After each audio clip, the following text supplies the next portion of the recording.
Alright, hi, I'm Mason. Sorry about the weird setup. It's the best I can do trying to get me in frame with the PowerPoint.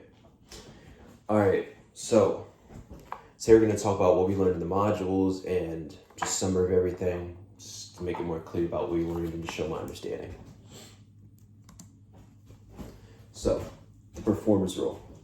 Performers act as the bridge between composers and listeners. Their interpretation brings written music to life, shaping how we feel and what we hear. Through choices in volume, tempo, and expression, performers add emotional depth to music. No two interpretations are exactly the same, which gives performances a personal, human quality. So for the structured music has a form or structure which helps us follow and understand it. Composers use unity, variety, repetition, and contrast to organize sound. Two common forms are binary AA and ternary ABA, as seen as Chopin's Etude and Mazurka. Recognizing these patterns helps listeners anticipate and appreciate what comes next in a piece.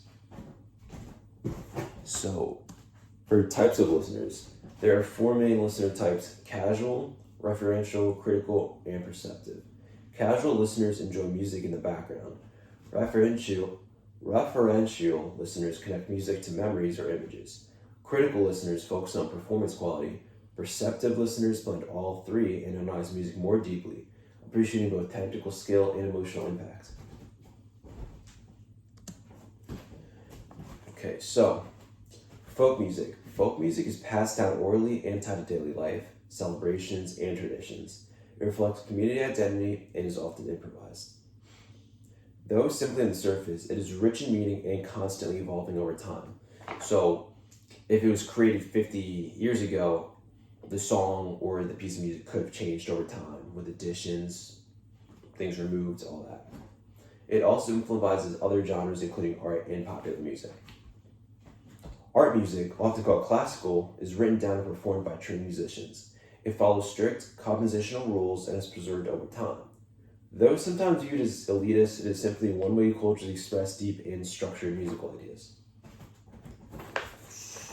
For jazz, it combines elements of folk and art music. It originated in early 20th century Black American communities and featured improvisation, syncopated rhythms. I'm sorry I practiced this, I don't know why I just butchered that. And expressive freedom.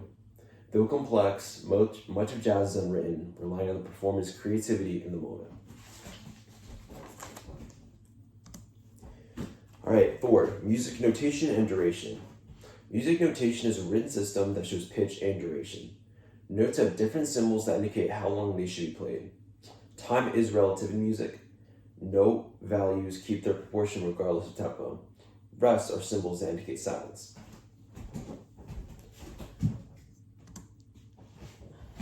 So for fundamentals of pitch is how high or low a sound is based on its frequency. Faster vibrations mean higher pitch. Instruments like strings and pianos produce pitch based on string length and tension.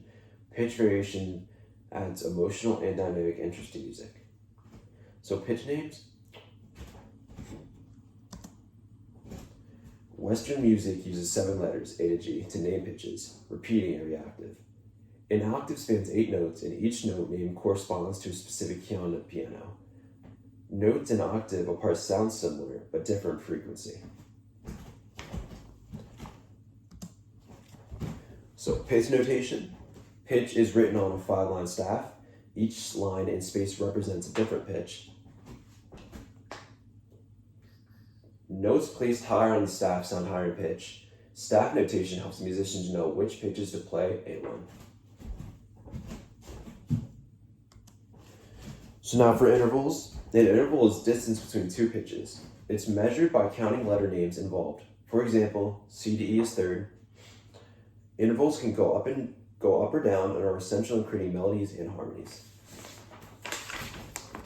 Now for volume.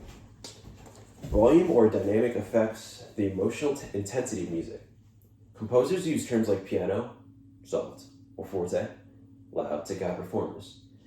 Changes in volume create tension, releasing contrast, shaping how we experience a piece.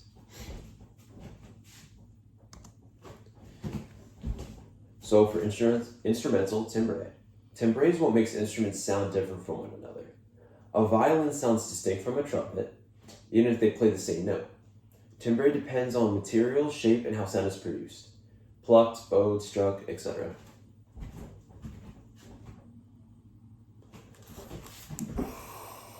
Let's make sure we're on the right one.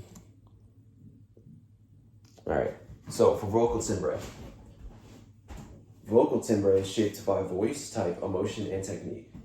Each singer's voice is unique, and how they use it affects the song's expression. Tone quality and vocal color play a major role in emotional impact, at least from my perspective. So the symphony orchestra. A symphony orchestra includes strings, woodwinds, brass, and percussion. It can have over 100 musicians. Orchestra allows for rich textures and dynamics through combinations of instruments, offering composers a wide sonic palette. For the string family, string instruments include violin, viola, cello, and double bass. They produce sound by bowing or plucking strings. They're central to the orchestra and create a wide range of emotions and tones throughout. So the woodwind family. The woodwinds include flute, oboe, clarinet, and bassoon. They produce sound by blowing air through a reed or across a hole.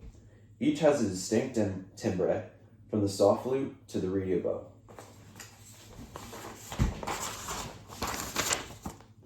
Now for the brass family.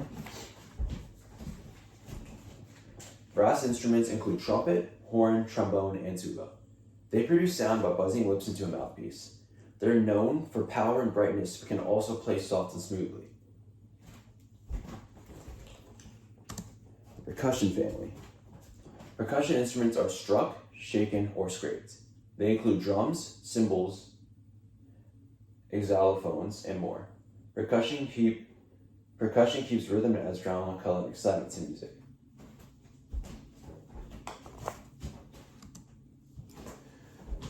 For keyboard instruments, keyboards include instruments like the harpsichord, piano, organ, and synthesizer. They're versatile and can play melody, harmony, and rhythm. Each has its own method of sound and production and unique tone. So now getting into specifics, because they were kind of major points of what we learned, so I thought I should probably go over these specifically. The harpsichord. The harpsichord was popular in the Baroque era. It plucks strings when keys are pressed, producing a bright but fixed volume. Unlike the piano, it cannot play louder or softer based on touch, which I found very interesting. The piano. The piano strikes strings with hammers and can vary dynamics based on how hard the keys are pressed. It's one of the most versatile and widely used instruments in all music genres. Because you're not going to meet somebody who doesn't know what a piano is, if you know what I'm saying. It's just that note. So, the organ produces sound by pushing air through pipes. It's associated with churches and play very powerful or delicate music. It uses multiple keyboards and pedals. And last but not least, the synthesizer. Synthesizers are electronic instruments that can imitate many sounds or create entirely new ones. They're common in pop, electronic, and film music, offering limitless sonic possibilities. All right, that is the end of my presentation about what we learned. Thank you for your time.